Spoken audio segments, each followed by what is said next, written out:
para seguir gobernando, ¿no? Creo que ahí se cometió un error y es evidente, hay que ser también autocríticos. Y se ha gestado también toda una articulación de acontecimientos que si nosotros hacemos una rememoranza y una línea histórica de, por ejemplo, el peluquero de Evo Morales, el fondo indígena, ese corte de $100, justo la quema de la alcaldía del Alto, faltando 5 o 7 días antes del 21F, y si nosotros hacemos un análisis serio de toda esa línea de acontecimientos, tenemos que hacer el balance de a quién beneficiaron y a quién perjudicaron, y evidentemente beneficiaron a todos estos sectores que no sabían por quién votar, que no sabían aún, que estaban inmersos en toda esta vorágine de acontecimientos caóticos que afectaron su sano juicio en el referéndum del 21F y perjudicaron evidentemente al movimiento al socialismo, ¿no? Que se vio, valga la redundancia, perjudicado con esta serie de acontecimientos. Entonces siempre hay que hacer, creo, el análisis de ese trasfondo de todo acontecimiento, todo hecho social, a quién beneficia y a quién perjudica. Y si te está perjudicando y está beneficiando a cierto sector, entonces evidentemente hay también una tramoya por detrás, ¿no? Beto, por favor, esto último para que le puedas responder a Gabriel. Bueno, en el país todas las elecciones, referéndums, son pues preguntas cerradas, ¿no? ¿Usted está de acuerdo que Evo Morales vuelva a ser candidato, vaya a otra repostulación? ¿Sí o no? Y en este caso ha ganado el no. En ningún momento se pregunta en la papeleta, ¿está de acuerdo? ¿Por qué? ¿Por qué está de acuerdo? ¿Por qué no está de acuerdo? No, pues aquí hay sí o no y nada más. Y es lo mismo que se realiza en las elecciones nacionales. En la última elección nacional Evo Morales ha ganado.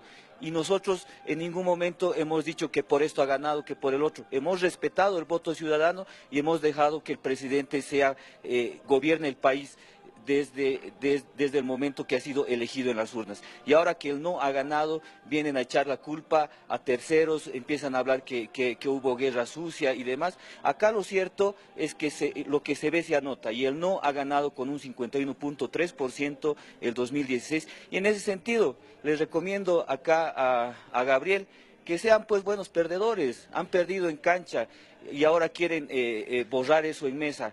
Que sean buenos perdedores, han sido derrotados y que se busquen otro candidato, porque Evo Morales no es un candidato viable. Evo Morales es un candidato chuto, un candidato ilegítimo que no cuenta con el respaldo de la ciudadanía porque ha perdido en las urnas el 2016. En ese sentido, no vengan con excusas, aquí no puede haber segundo tiempo, tiempo adicional. Evo Morales ya ha tenido sus primarias el 2016 y ha perdido en esas primarias, en ese referéndum, y en ese sentido les pedimos que busquen un candidato viable, porque Evo Morales ya es un candidato imposible para la democracia. Muchas gracias, Beto.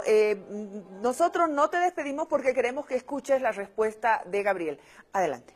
Precisamente la pregunta del referéndum del 21F, Beto, era si usted está de acuerdo con que se modifique la Constitución Política del Estado, y la Constitución Política del Estado no se ha modificado, Beto, porque evidentemente, como tú dices, ha ganado el no, exactamente. Entonces, si nosotros nos remitimos, creo que tú estudiaste también Derecho, a la letra muerta de la ley, pues evidentemente se está cumpliendo el referéndum del 21F, entonces no sé a qué se refiere, Beto.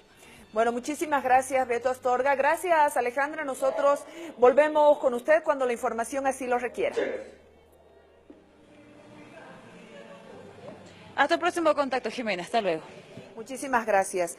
Gabriel, en la generación Evo, ¿cuántos son? Antes que nada, nosotros nos consideramos una organización de cuadros políticos, ¿no? El principal fundamento de nuestra organización, que es una organización juvenil, es precisamente la formación de cuadros políticos. Por lo cual buscamos incidir a través de nuestras plataformas mediáticas. Nosotros hemos sido de las primeras organizaciones sociales en defensa del proceso de cambio, que hemos identificado un quiebre histórico, una Bolivia antes de Evo Morales y una Bolivia después de Evo Morales. Por lo cual hemos desarrollado nuestra escuela de formación política, hemos desarrollado nuestro periódico que se denomina Cuadernos, Apuntes de una Generación, abierto para que puedan escribir desde todas las vertientes, abierto a los jóvenes, porque entendemos que faltan esos espacios para la juventud. Hemos invitado a gente de la oposición, del oficialismo y demás. Hemos desarrollado nuestro programa de radio, nuestro programa de tele, y todo autosustentado. En virtud precisamente de esto, ¿no? Nosotros entendemos esa necesidad que tienen los jóvenes de incidir políticamente. En La Paz somos 30, tenemos Generación Evo también en Trinidad, en Chuquisaca, Generación Evo también más allá de nuestras fronteras, Generación Evo Buenos Aires, Generación Evo Brasil, Generación Evo Chile, y bueno, se han articulado también Generación Evo Unión Europea, jóvenes que, bueno, desarrollan una organización horizontal en defensa del proceso de cambio, pero a la vez con una estricta formación política, ¿no? Nosotros creemos que eso es importante, ya que se ha politizado, ultrapolitizado tanto el país y polarizado a la vez, que todo el mundo se anima a hablar de política y lo hace de forma así light o de forma también poco seria, y nosotros entendemos que debe haber una seriedad, ¿no? Si nosotros estamos inmersos en la política, pues uno debe estudiar, uno debe nutrirse, uno debe contrastar sus ideas sin adjetivar absolutamente al rival político, sin tener, bueno, esa clase de adjetivos que nos encontramos en las redes sociales, ¿no? De insultos, prepotencias, actitudes irrespetuosas. Nosotros entendemos que el debate y debe ser en las ideas y, bueno, se debe batallar con las ideas, y por eso hemos desarrollado lo que es Generación Evo desde el 2014 como una forma de candidatos menores a 28 años, ¿no? Y ahí tienes senadores, diputados, concejales, como yo te había dicho, Jimena, que estamos pues incidiendo políticamente. La edad promedio de los jóvenes en Generación Evo, ¿cuál es? Tenemos chicos de entre 18, chicos y chicas, 18 a 30 años. Respetando mucho este rango que te decía, ¿no? Que te establece la ley de la juventud, la ley 342 en su artículo 7, ese rango etario de entre 16 y 28 años que se es joven en Bolivia, porque entendemos que es la etapa de mayor desarrollo intelectual también, ¿no? Los mayores intelectuales de la historia han desarrollado sus pensamientos precisamente en esa edad, ¿no? Y nosotros queremos darle y dotarle a los jóvenes de ese espacio para el desarrollo de las ideas. Muchas gracias, Gabriel. Entre 18 y 30 años. Entre 18, no conocen a otro presidente que no sea Evo Morales. Desde los 5 años tienen a Evo Morales como presidente. Sí, en mi caso, yo tengo 25 años. Tenía 7 años en la Guerra del Agua, 10 años en la Guerra del Gas. Y te das cuenta que has vivido una Bolivia caótica, una Bolivia que estaba pues en los últimos lugares de desarrollo, en los últimos lugares de la economía, en los primeros lugares de corrupción.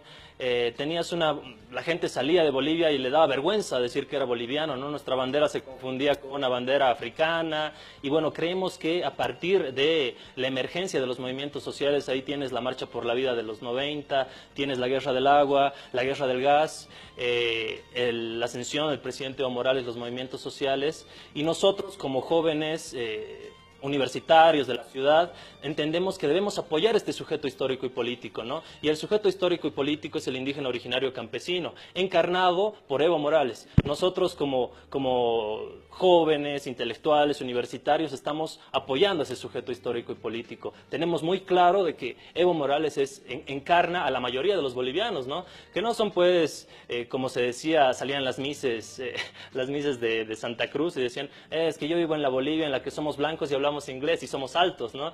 Nosotros creemos que la mayoría de los bolivianos somos evidentemente indios, tenemos en nuestra sangre indígena, y ante esa realidad nosotros tenemos que también tener un posicionamiento político claro, y por eso nos identificamos con el movimiento al socialismo y nos identificamos con Generación Evo. Muchas gracias, Gabriel Villalba, representante de Generación Evo, acompañándonos aquí en el Jaque Mate. Gracias por venir, Gabriel. Muchas gracias a ti, Jimena, primera vez que estoy acá en tu programa, y pues espero que podamos seguir compartiendo ideas, contrastando ideas, y nosotros siempre prestos a venir, tanto a mi persona como a mis compañeros de Generación Evo, estaremos siempre atentos a las invitaciones. Muy amable, gracias. Gracias a ti, Jimena. De verdad. Vámonos a la pausa, por favor, aguárdenos unos segundos. Está de aniversario la carrera de Ingeniería Civil de la Universidad Mayor de San Andrés.